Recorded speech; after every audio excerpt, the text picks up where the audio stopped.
強くなれる理由を知った僕を連れて進め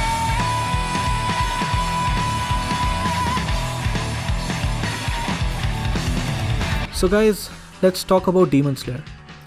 I feel like it's a pretty special show, mostly because it is the first shonen animated by the now renowned studio Ufotable. There's tons of Demon Slayer memes on the internet.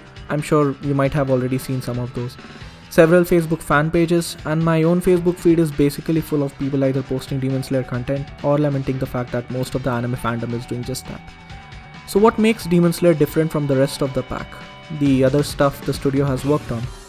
Because several of their past works are equally as visually appealing, if not more, and not many of them gathered as much attention as this one did. So why? Why Demon Slayer? Let's address this question bit by bit.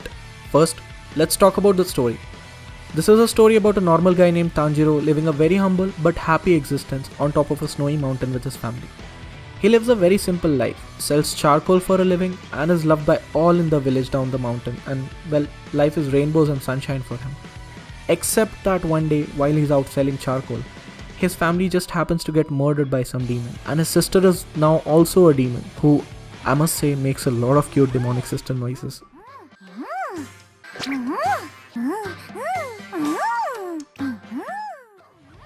Whatever this means. Oh, and she's also a cannibal now, because while she's indeed very cute, she's still very much a demon.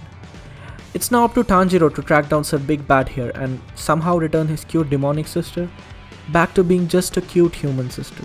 A little too much emphasis on cute, I know, but do you really blame me?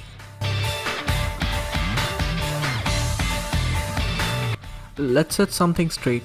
Demon Slayer is not the best story out there in terms of what the genre has to offer.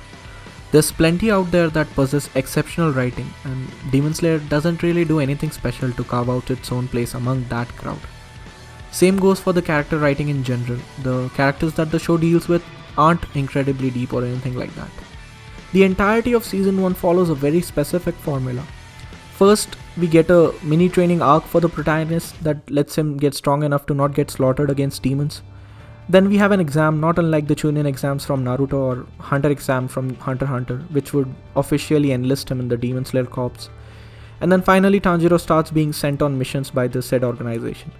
These missions are what comprise the main narrative arcs of the series. So nothing revolutionary there, and I dare say, it's a very simple structure if you boil it down to the basics. But what the story lacks in complexity, it makes up for it in the heart it possesses. Every demon has its own story, and nothing really hammers that point down to our protagonist more than what happened to his beloved sister. Because we are made privy to the fate of his family and his innocent little sister very early in the story, a lot of the empathy that Tanjiro shows to most demons he dispatches is very, very understandable. He knows that while there really are demons that are nothing but scum, there are those that have their own stories, not unlike his own sister. Most stories of vengeance comprise of a protagonist that thirsts for the blood of his enemies, while our boy Tanjiro here wishes for nothing but a peaceful farewell to these troubled souls. He's a different protagonist, and him being that way makes complete sense due to what happened to his sister. A genuinely likable protagonist, in my opinion. What it lacks in depth as far as character writing goes, it makes up for it by having each individual be extremely unique. The main characters comprise of Tanjiro, our demon-slaying protag with a heart of gold, Nezuko, his cute demonic sister, Zenitsu, aka Crouching Loser Sleeping Badass, and Inosuke, who is basically Boredom, because he wears a boar mask and is very aggressive and hence a dom. I'll excuse myself for that terrible pun there. Okay, so let's moving on.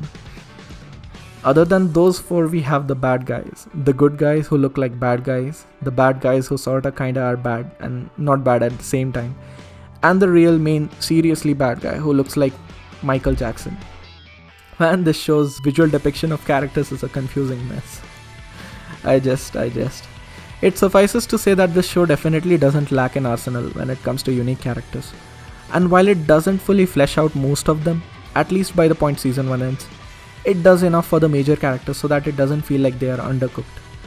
I do have to add that the individual characters do possess certain quirks, and the show has a tendency to really ramp the behaviors associated with those quirks up to 11 at times, and thus it sometimes starts grating on you as a viewer.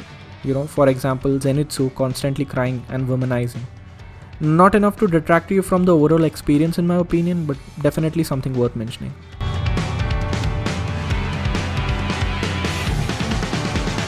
But the characters and story are just two parts of what makes the entire experience. What about the rest of it? What about the presentation?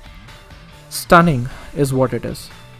It sounds amazing thanks to Yuki Kajiura and Go Shina handling the musical duties, and looks absolutely stellar thanks to Studio Ufotable being, Studio Ufotable.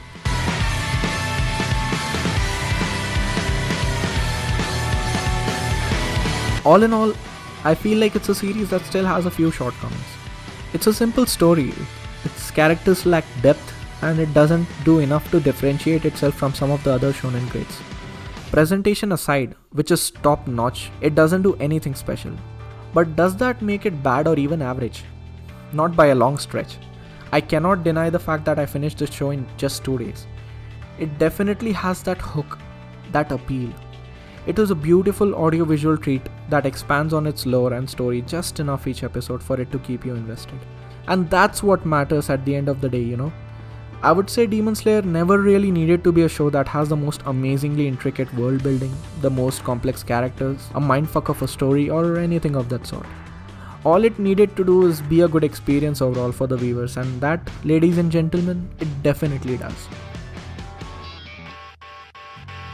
I give Demon Slayer 7 slain points out of 10, or 11 cute emoto points out of 10.